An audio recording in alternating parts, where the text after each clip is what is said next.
नमस्कार और स्वागत करते हैं हम आप सभी का एक बार फिर बायोलॉजी की वन लाइनर्स के अंदर, जिसमें अभी कुछ ही क्षणों में हम 100 वन लाइनर्स जो हैं वो आपके लिए लेकर के आए हैं, जिन्हें हम अभी डिस्कस करने वाले हैं।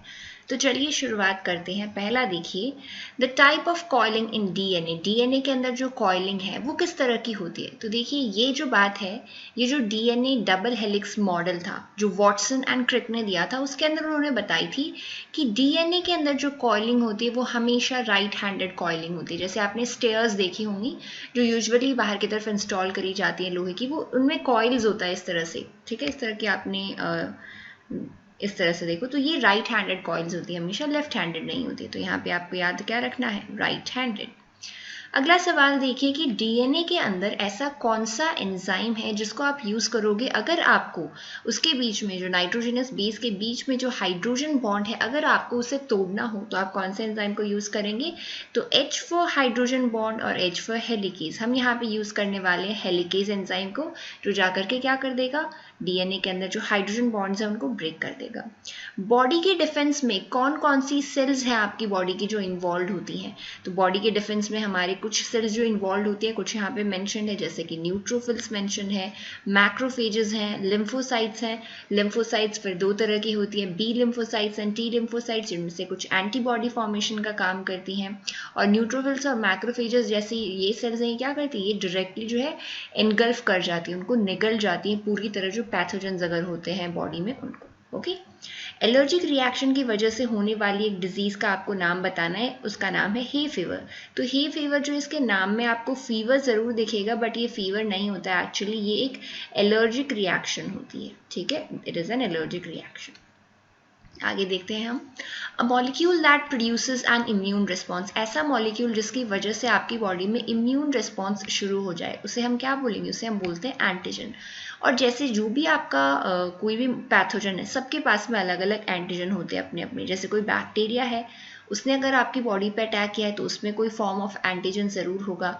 कोई पैरासाइट है तो सबका कोई ना कोई एंटीजन एक फॉर्म होता है, और ये जो एंटीजन है इसी की वजह से बाद में जाकर के हमारी बॉडी के अंदर क्या होता है, एंटीबॉडी का फॉर्मेशन होता है। A non infectious unnatural unusual reaction to a substance. कोई सब्सटेंस है जो कि इन्फेक्शियस नहीं है, नॉर्मली आपके एनवायरनमेंट में प्रेजेंट है, ज़्यादातर लोगों को उसकी वजह से कोई भी प्रॉब्लम नहीं होगी, बट कुछ लोगों को अननेचुरली एक अनयूजुअल रिएक्शन होगा उनकी बॉडी में उस सब्सटेंस की वजह से, उसे हम क्या बोलेंगे, एलर्जी।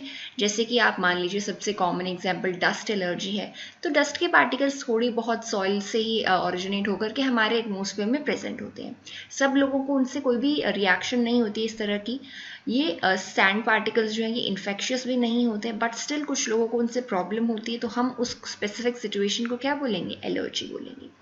एक्वायर्ड इम्यूनिटी जो है ये केवल और केवल किन में पाई जाती है, एक्वायर्ड इम्यूनिटी जो इन्फेक्शन के बाद में आपकी बॉडी के अंदर जो एंटीबॉडीज का फॉर्मेशन होता है, ये सब ऑर्गेनिजम्स में नहीं होती है, सिर्फ और सिर्फ वर्टिब्रेट्स के अंदर पाई जाती है।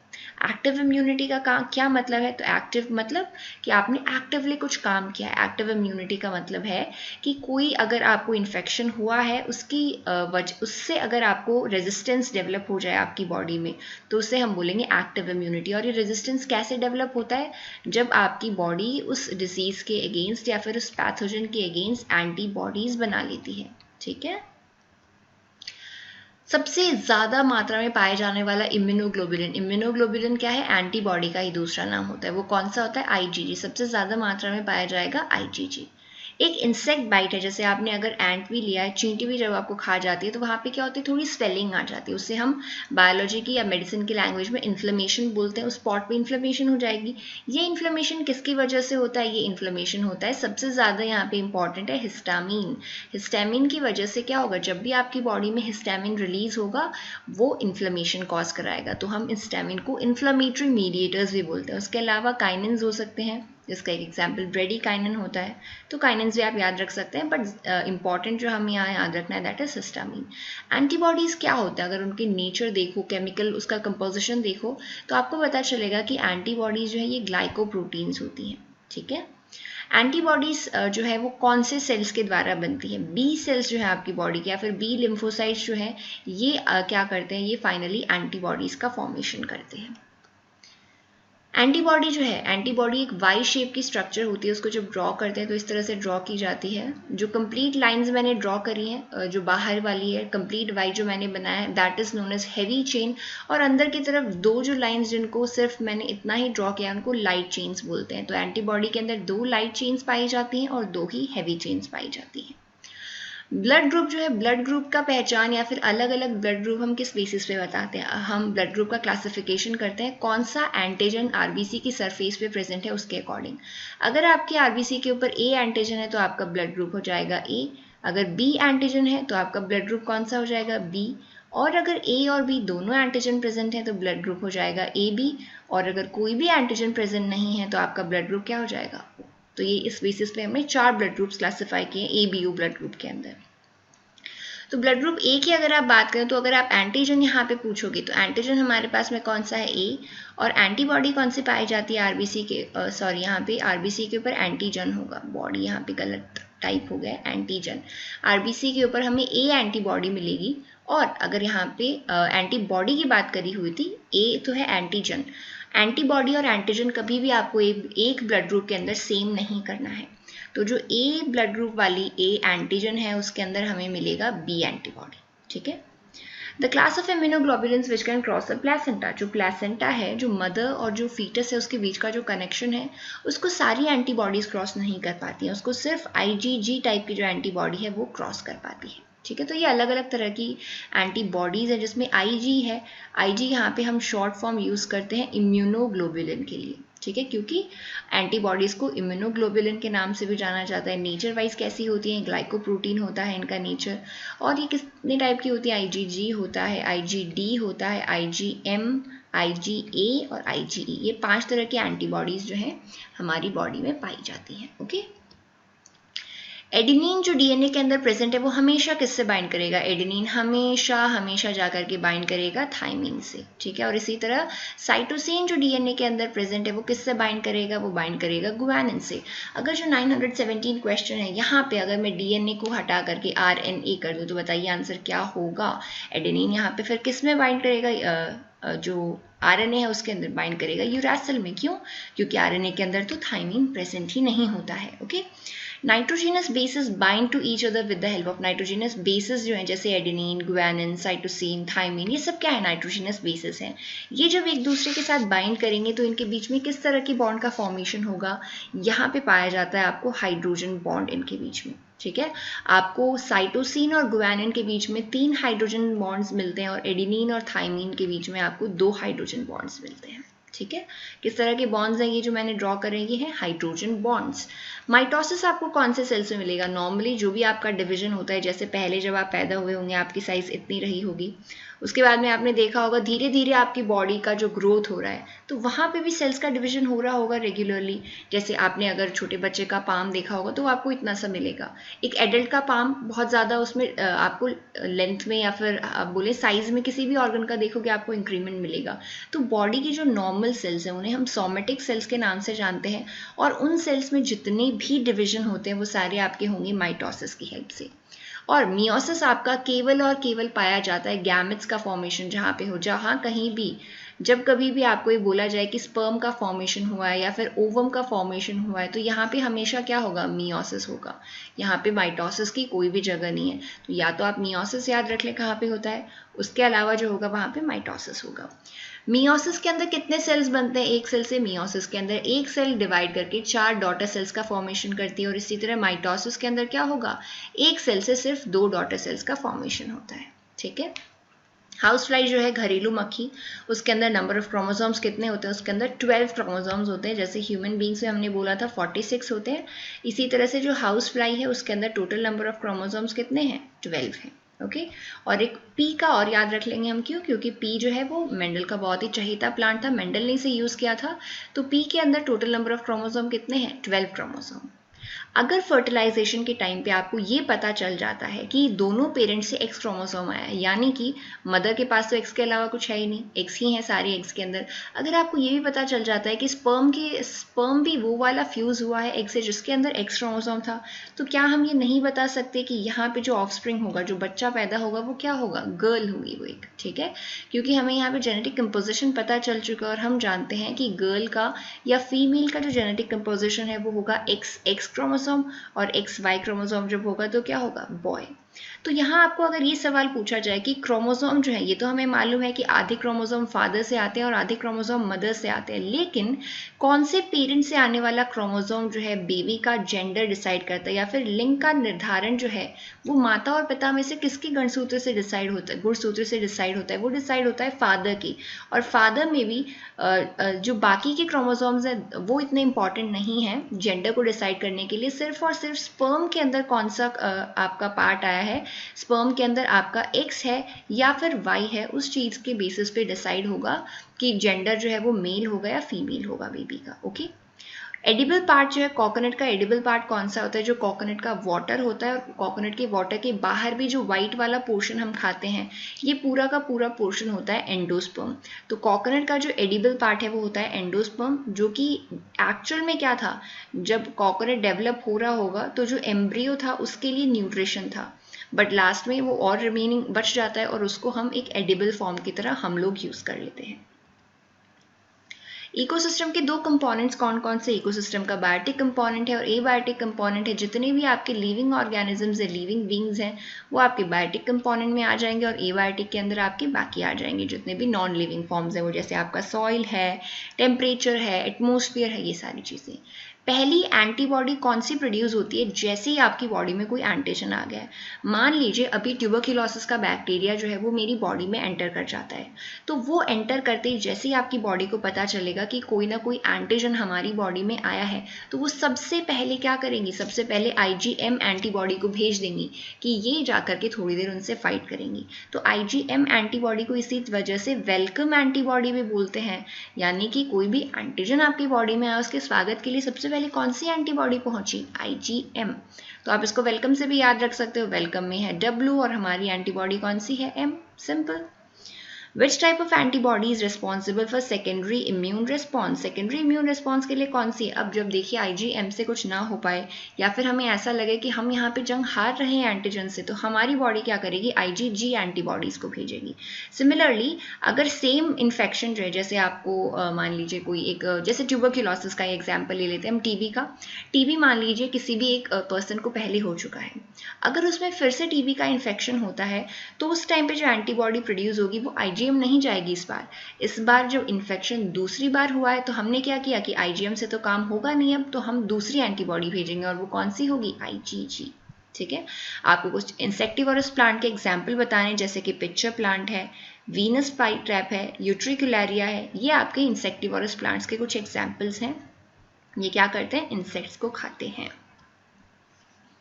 Highly addictive chemical present in tobacco plant. Tobacco के अंदर जो तंबाकू है उसके अंदर ऐसा कौन सा केमिकल है जिसकी वजह से आपके टोबैको प्रोडक्ट्स जो है वो इतने ज़्यादा एडिक्टिव होते हैं? तो निकोटीन जो प्रेजेंट है टोबैको के अंदर, उसकी वजह से टोबैको प्रोडक्ट्स बहुत ज़्यादा एडिक्टिव होते हैं। वैसे देखा जाए तो टोबैको के जितने भी प्रोडक्ट्स बनते हैं स्मोकिंग के पर्पज़ के लिए, उनके अंदर बहुत सारे केमिकल्स होते हैं, बहुत सारे उनमें से कार्सिनोजेंस होते हैं, अलग अलग उनकी केमिकल रिएक्शंस होती हैं आपकी बॉडी के अंदर, अलग अलग वो चीज़ों को स्टिमुलेट करते हैं।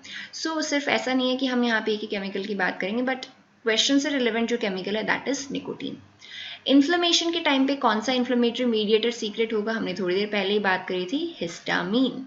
फाइलोजेनेटिकली ओल्डेस्ट इम्यूनोग्लोबुलिन, यानी सबसे पहले जब एंटीबॉडीज का फॉर्मेशन हुआ होगा कहीं पे भी, आपके जो इकोलॉजिकली अगर हम देखें जिस एंसेस्टर के अंदर भी इम्यूनोग्लोबुलिन का फॉर्मेशन हुआ है एंटीबॉडी का, सबसे पहले फॉर्मेशन हुआ था IgM का। तो फाइलोजेनेटिकली जाति इतिहास के आधार पर सबसे पुरानी एंटीबॉडी कौन सी है? IgM।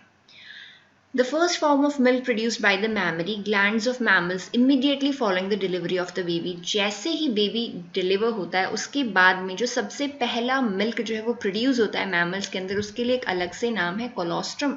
तो इसके लिए ये अलग से नाम देने की ज़रूरत क्या पड़ी, ठीक है। तो यहाँ पे ये कोलोस्ट्रम जो है ये न्यू बॉर्न बेबी के लिए बहुत ज़्यादा इंपॉर्टेंट होता है। इसमें बहुत सारे न्यूट्रिएंट्स होते हैं जो उस न्यू बॉर्न बेबी को रिक्वायर्ड है, और इसके साथ साथ एक एंटीबॉडी भी प्रेजेंट होती है कोलोस्ट्रम के अंदर, और वो कौन सी होती है, वो होती है IgA एंटीबॉडी। और ये एंटीबॉडी उसको, उस बेबी को होने कुछ इन्फेक्शन से बचाती है, जैसे कि छोटे बच्चों में निमोनिया बहुत ज़्यादा होता है, ठीक है। उसके अलावा डायरिया भी बहुत ज़्यादा पाया जाता है। तो ये एंटीबॉडी है जो एक बेबी को इन चीज़ों से प्रोटेक्ट करती है। इसीलिए कोलोस्ट्रम जो है उसको कभी भी वेस्ट नहीं करना चाहिए। It should be directly given to the baby, यानी कि वो बेबी को पिलाना चाहिए। फादर ऑफ इम्यूनोलॉजी किसे कहा जाता है, एडवर्ड जेनर को कहा जाता है फादर ऑफ इम्यूनोलॉजी। इन्होंने क्या किस चीज़ के बारे में बताया था ये आप मुझे बताएंगे, क्योंकि ये क्वेश्चन हम पहले डिस्कस कर चुके हैं। क्या इन्होंने कोई वैक्सीन डिस्कवर करी थी, किसी डिजीज़ के बारे में क्या इन्होंने कुछ बताया था? चलिए देखते हैं आपको कितना याद है। गामा ग्लोबुलिन्स जो हैं वो कहाँ पे सिंथेसिस होते हैं? गामा ग्लोबुलिन्स होते हैं आपके लिम्फ नोड्स में सिंथेसाइज होते हैं, ठीक है। हिस्टामिन जो हमने बोला था इन्फ्लेमेशन प्रोड्यूस करते हैं, आखिरकार ये हिस्टामिन आया कहाँ से? हमने ये तो बोल दिया कि हिस्टामिन जहाँ कहीं भी आएगा वहाँ पे इन्फ्लेमेशन होगा या फिर स्वेलिंग आ जाएगी। लेकिन हिस्टामिन आया कहाँ से? ये आया है मस्ट सेल से। ये मस्ट सेल नहीं है, actually they are mast cells, ठीक है, but you can remember it as must cells. तो ये प्रोड्यूस करेंगे आपके हिस्टामिन। हिस्टामिन से क्या होगा? इन्फ्लेमेशन होगा। हिस्टामिन से क्या होता है? इन्फ्लेमेशन होता है, ठीक है। ब्लड के अंदर कौन कौन से प्रोटीन्स पाए जाते हैं? ब्लड के अंदर प्रोटीन्स पाए जाते हैं जैसे कि एल्ब्यूमिन है, ग्लोबुलिन है, फाइब्रिनोजन है, और इनके अंदर भी मतलब बाकी भी होंगे। फाइब्रिनोजन के अलावा प्रोथ्रोम्बिन होगा, उसके अलावा भी स्मॉल क्वांटिटीज में और प्रोटीन्स हो सकते हैं, बट ये 3 मेन है। और इनमें से भी सबसे ज़्यादा मात्रा में पाया जाता है एल्ब्यूमिन, ठीक है। फंक्शन का सबसे मेन रोल या प्राइमरी फंक्शन क्या है ब्लड का? ब्लड का प्राइमरी फंक्शन इतना ही है कि जितने भी न्यूट्रिएंट्स हैं इन सबको ले जा करके सेल के पास छोड़ दे, और सेल के पास में जो भी वेस्ट सब्सटेंस है, जैसे कोई अगर गैस है, कार्बन डाइऑक्साइड वगैरह है, और कोई वेस्ट सब्सटेंस उसको वहाँ से लेकर के वापस बॉडी के बाहर निकाल दे। तो सिंपल ये आपका पूरा ट्रांसपोर्ट का फंक्शन है। ट्रांसपोर्ट, जो भी चीज़ें रिक्वायर्ड है सेल को, जैसे ऑक्सीजन और न्यूट्रिएंट्स हैं, वो सेल तक पहुँचा दी, और सेल के पास जो भी वेस्ट था वो बॉडी से बाहर रिमूव कर दिया। सबसे अबंडेंट प्लाज्मा प्रोटीन या सबसे प्रचुर मात्रा में पाया जाने वाला कौन सा है? एल्ब्यूमिन है। एल्ब्यूमिन का फंक्शन क्या है? ये ऑस्मोटिक प्रेशर को मेंटेन करता है। और ऑस्मोटिक प्रेशर क्यों ज़रूरी है? आपके जो ब्लड है, ब्लड के अंदर जैसे सोडियम प्रेजेंट है, पोटेशियम प्रेजेंट है, बहुत सारी चीज़ें प्रेजेंट है, वाटर का कितना अमाउंट ब्लड में होना चाहिए, इन सब चीज़ों को मेंटेन करने के लिए ऑस्मोटिक प्रेशर बहुत ज़्यादा ज़रूरी है। स्पिंडल शेप के कुछ सेल्स हैं आपकी बॉडी में। स्पिंडल शेप देखिए, ये शेप होता है जो दोनों एजेस से तो इस तरह से बहुत ही कॉनिकल सा होता है, और बीच में बहुत ज़्यादा इसमें स्वेलिंग पाई जाती है। इसको हम बोलते हैं स्पिंडल शेप। इसमें कोई भी स्ट्राइशंस नहीं है। ये किसमें पाई जाती है? स्मूथ मसल्स के कैरेक्टरिस्टिक फीचर हैं ये। स्मूथ मसल्स जो हैं, जैसे आपके इंटेस्टीन में जो हैं, जैसे आपके किडनी, जैसे आपके यूरिनरी ब्लैडर की जो मसल्स हैं, ये कुछ एग्जाम्पल्स हैं आपके स्मूथ मसल्स के। और यहाँ पे 2 चीज़ें इंपॉर्टेंट है कि क्या, पहला कि इनकी शेप कैसी होती है, स्पिंडल शेप की होती है ये, जो मैंने यहाँ पे ड्रॉ कर दी। और दूसरा, स्ट्राइशंस इस तरह से, अगर ये देखिए, ये अगर ये पैटर्न प्रेजेंट होता तो हम इनको बोलते हैं स्ट्राइशंस, और ये नहीं होते हैं आपकी स्मूथ मसल्स के अंदर। अगला देखिए, अगले के बारे में बोला है कि ये ब्रांच्ड होती हैं, स्ट्राइटेड होती है, यानी कि इनके अंदर ये जेब्रा वाला पैटर्न होता है। उसके अलावा इनके अंदर जो न्यूक्लियस है वो एक ही न्यूक्लियस प्रेजेंट होता है। ये आपकी कौन सी मसल्स है? ये बताया है कार्डियक मसल्स के बारे में। कार्डियक मसल्स के अंदर की प्रॉपर्टीज़ ये होती हैं। और उसके अलावा स्केलेटल मसल्स की आप बात करो तो स्केलेटल मसल की शेप कैसी होगी? सिलेंड्रिकल शेप की होती है ये मसल। सिलेंड्रिकल शेप आपको सबको मालूम होगा, ये सिलेंड्रिकल शेप है। इसमें स्ट्राइशंस प्रेजेंट होती हैं। स्ट्राइशन मतलब ये देखिए, जो मैंने थोड़ी देर पहले बोला, जेब्रा वाला पैटर्न इसमें प्रेजेंट होता है इस तरह से।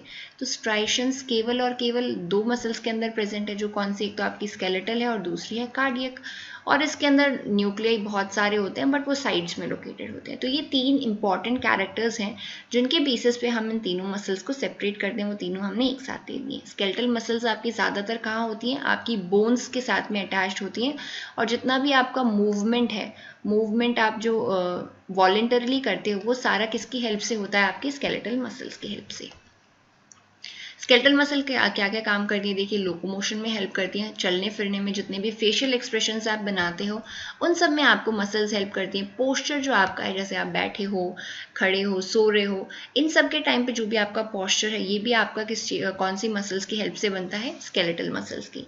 कार्डियोमायोसाइट्स यानी कि जो कार्डियक मसल्स हैं वो एक दूसरे के साथ में अटैच्ड होती हैं और वहाँ पे कुछ स्पेशल सेल जंक्शंस प्रेजेंट होते हैं। उन जंक्शंस का नाम क्या है, उन जंक्शंस का नाम है इंटरकैलेटेड डिस्क।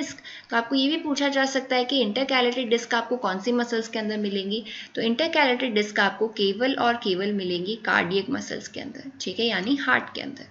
स्केलेटल मसल जो है उनको बहुत ज़्यादा अमाउंट में एनर्जी की रिक्वायरमेंट होती है। आपको क्या लगता है कि कौन से सेल ऑर्गेनल जो है वो स्केलेटल मसल में बहुत ज़्यादा अमाउंट में होंगे? वही होंगे जिसको एनर्जी बहुत ज़्यादा जो बना पाते हैं, और वो सेल ऑर्गेनल कौन सा है, माइटोकॉन्ड्रिया। तो जिस मसल को ज़्यादा एनर्जी की रिक्वायरमेंट होगी वहाँ पे जो सेल ऑर्गेनल है, जो माइटोकॉन्ड्रिया, वो भी उतने ही अधिक नंबर में होंगी। फादर ऑफ मेडिसिन किसे कहा जाता है? हिपोक्रेट्स जो है उनको फादर ऑफ मेडिसिन कहा जाता है। और फादर ऑफ प्लास्टिक सर्जरी की अगर हम बात करें तो सुश्रुत को फादर ऑफ प्लास्टिक सर्जरी कहा जाता है। तो ये क्वेश्चंस इजी आपसे पूछे जा सकते हैं। मेडिसिन की वो ब्रांच जहाँ पे मेडिकल केयर हो इन्फेंट्स की, चिल्ड्रन की और एडोलेसेंट्स की, ठीक है, यानी टीन एज तक जो बच्चों की, यानी 18 ईयर्स तक होता है यूजुअली, इन सब की अगर मेडिकल केयर जिस ब्रांच में इन्वॉल्व है उस ब्रांच को हम क्या बोलते हैं? It is known as paediatrics, ठीक है। एक डिवाइस है जिसको यूज करते हैं, use to listen the sound made by the heart, lungs, intestine. सबसे ज्यादा आपको ये रिलेट कर पाओगे हार्ट और लंग्स से। डॉक्टर के पास जब भी आप जाते हो सबसे पहले डॉक्टर आपको सांस लेने को कहता है और स्टेथोस्कोप जो एक डिवाइस अप्लाई करता है आपके लंग्स के ऊपर, हार्ट के पास में और इवन आपके बैक में भी, ठीक है।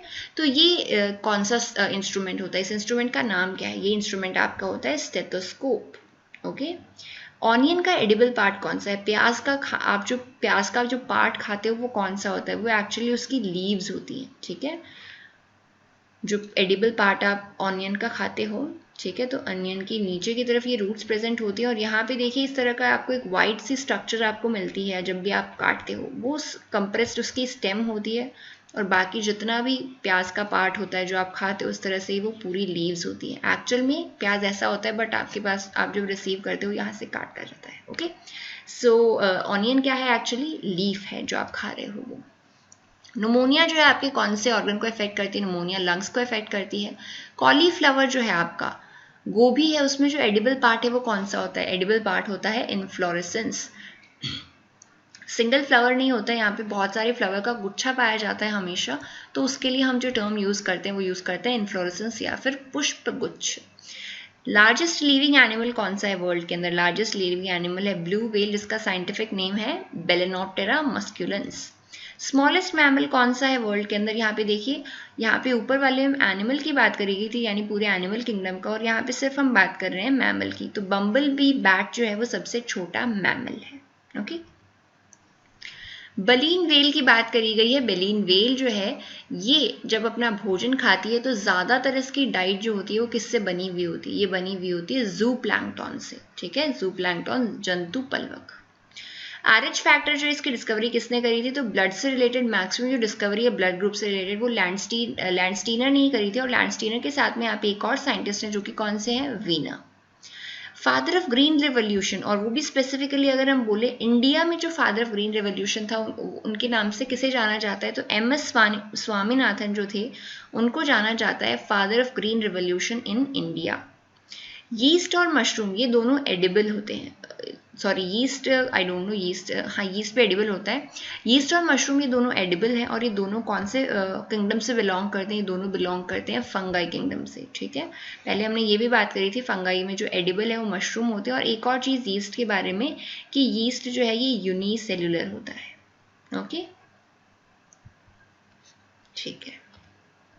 कर्डलिंग ऑफ मिल्क जो है वो कौन से बैक्टीरिया की वजह से होता है? जो दूध से दही हम जमाते हैं उस टाइम पे एक्चुअली हम कौन से बैक्टीरिया डाल रहे होते हैं दूध के अंदर? लैक्टोबैसिलस। लैक्टोबैसिलस क्या करते हैं? ये आपका जो मिल्क है उसको कन्वर्ट कर देते हैं कर्ड के अंदर, ठीक है, ओवरनाइट, और जब हम सुबह मिलते हैं आपको दही बना हुआ मिलता है। कितने वेरिएबल सेगमेंट प्रेजेंट होते हैं एंटीबॉडी के ऊपर? एंटीबॉडी के अंदर वेरिएबल सेगमेंट प्रेजेंट होते हैं 2। स्ट्रक्चर क्या है एंटीबॉडी का? अगर शेप हम बात करें एंटीबॉडी की तो ये आपका अल्फाबेट Y जो है उसके आकार की होती है, यानी कि इस तरह से होती है, ठीक है।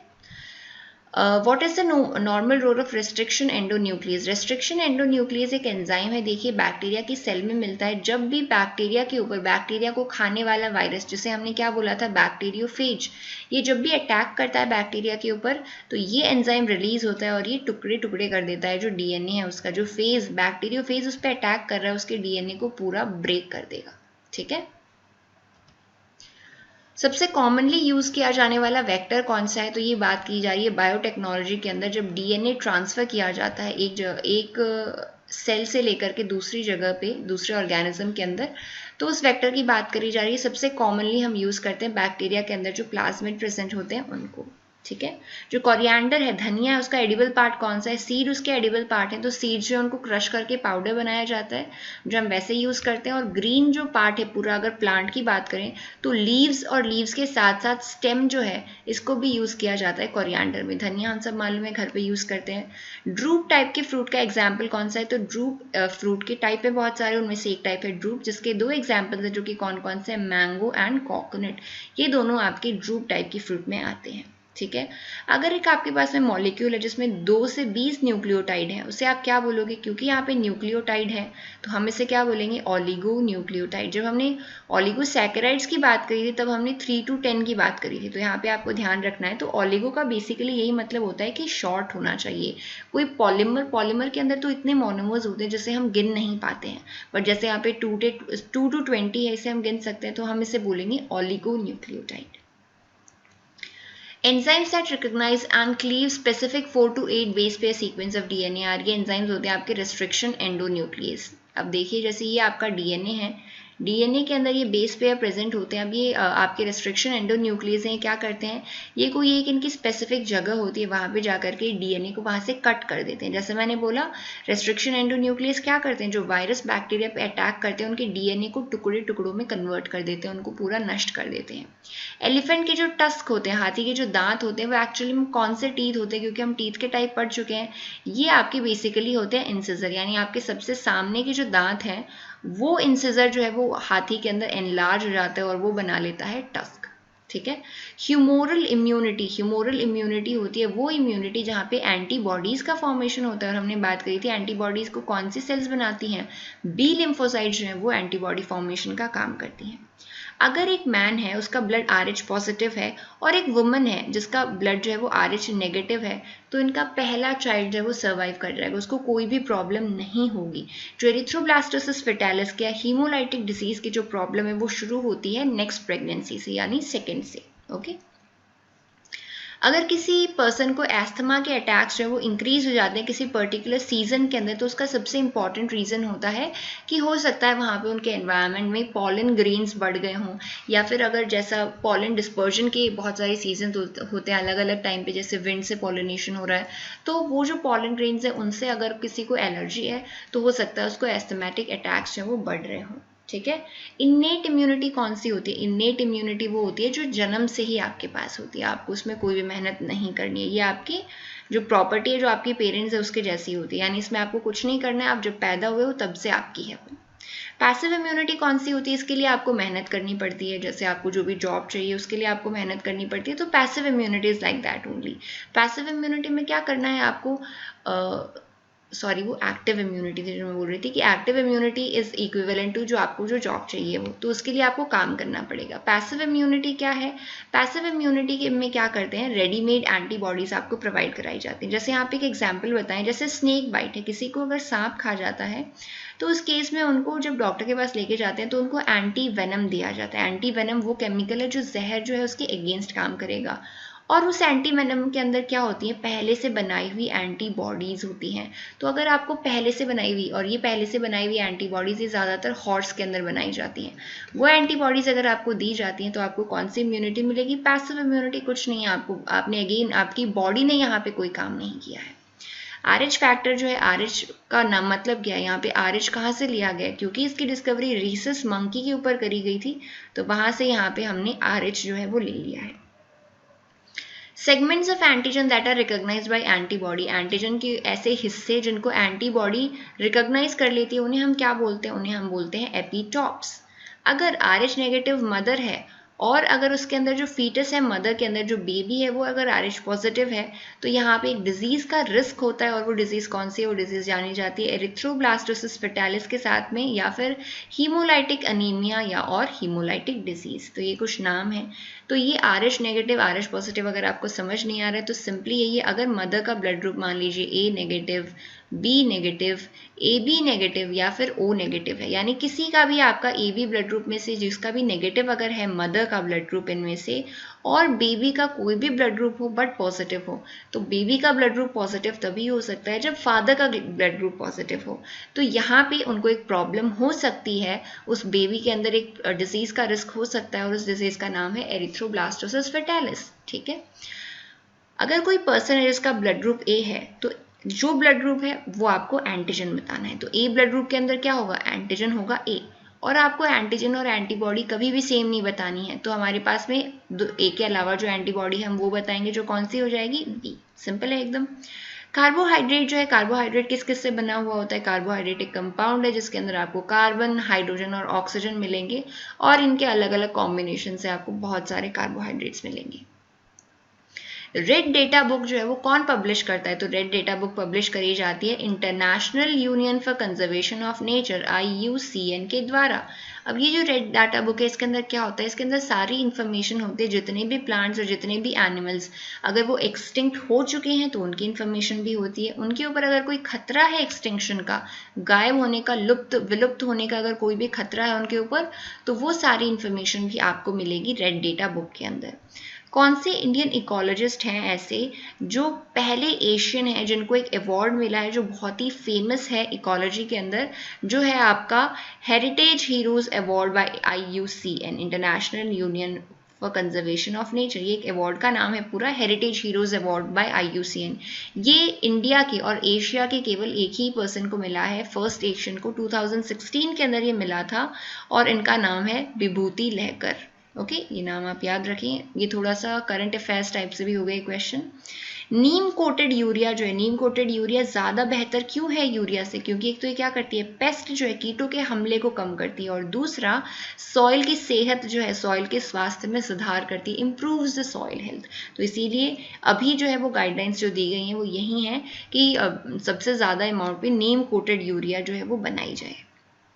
मिलेट्स जो है, जैसे आपके बाजरा और बाजरा की वैरायटी के जो आपकी जो और फसल होती है, इनको न्यूट्री सीरियल्स के नाम से भी जाना जाता है। क्यों? क्योंकि अंदर बहुत सारे न्यूट्रिएंट्स प्रेजेंट होते हैं। अब आप कहोगे कौन कौन से? तो अगर हम कहें तो iron, calcium, zinc, magnesium, phosphorus और पोटेशियम, ये कुछ ऐसे न्यूट्रिएंट्स हैं जो बहुत ज़्यादा अमाउंट में पाए जाते हैं सीरियल्स के अंदर। इसके अलावा अगर कम अमाउंट्स की बात करो तो कुछ विटामिन भी पाए जाते हैं मिलेट्स के अंदर, बट ये जो नाम हमने यहाँ पे मेंशन करे हैं इनका अमाउंट तो काफ़ी ज़्यादा पाया जाता है मिलेट्स के अंदर। एयर क्वालिटी इंडेक्स की अगर हम बात करें तो एयर क्वालिटी इंडेक्स मेजर करी जाती है, जिसमें सिटीज़ में और स्टेट्स में बताया जाता है कि कौन कितना पोल्यूटेड स्टेट है। इसमें हम जो मेजर करते हैं, अब सारे पोल्यूटेंट्स को तो हम मेजर कर नहीं सकते, तो हम 8 पोल्यूटेंट्स मेजर करते हैं। तो क्वेश्चन ये भी हो सकता है कितने पोल्यूटेंट्स मेजर करते हैं? 8 मेजर करते हैं। और वो कौन कौन से हैं? वो हैं, एक तो पार्टिकुलेट मैटर जिनकी साइज 10 हो, जिनका डायमीटर 10 हो, एक जिनका डायमीटर 2.5 हो। ठीक है, उसके अलावा नाइट्रोजन के हम ऑक्साइड को यूज करेंगे, sulphur dioxide, carbon monoxide, ozone, ammonia और लेड। तो ये 8 ऐसे पोल्यूटेंट्स हैं जिनके लेवल्स को हम मापते हैं, और उसके बाद में हम डिसाइड करते हैं कि कौन सा सिटी या कौन सा शहर है वो कितना शुद्ध है एयर के रिस्पेक्ट में। ठीक है, अब देखिए एक नई तरह की सीमेंट बनाई है जो कि इको फ्रेंडली सीमेंट है, जो इंडिया में बनाई गई है। उसका नाम क्या है? उसका नाम सिर्फ हम नाम याद रखेंगे, जो कि कौन सा है? जियो सीमेंट। ओके, JIO वाला जियो नहीं है, ये है जियो। वेल्स जो है आपकी, ये कैसे ब्रीथ करती है? वेल्स के अंदर एक ब्लो होल प्रेजेंट होता है जो कि उनके बैक की तरफ सिचुएटेड होता है, वहां से ये सांस लेती हैं। WHO के अकॉर्डिंग परमिसिबल लेवल्स क्या हैं पार्टिकुलेट मैटर के कंसेंट्रेशन के पर क्यूबिक मीटर में? तो 25 मिलीग्राम्स पर क्यूबिक मीटर जो है ये सबसे ज़्यादा लेवल जो है वो परमिसिबल है। ओके, इससे ज़्यादा नहीं हो सकता कहीं पे भी। मेजर कंपोनेंट्स पार्टिकुलेट मैटर के क्या हैं? तो पार्टिकुलेट मैटर के अंदर बेसिकली क्या होता है, अलग अलग तरह के पोल्यूटेंट्स मिल जाते हैं एक जगह, जैसे कि आपके सल्फेट्स हैं, नाइट्रेट्स हैं, अमोनिया है, सोडियम क्लोराइड है, ब्लैक कार्बन है, मिनरल डस्ट है, वाटर है। तो ये सारे जब मिल जाएंगे पूरा एक कंपोजिशन बना लेंगे, उससे हम बोलते हैं पार्टिकुलेट मैटर।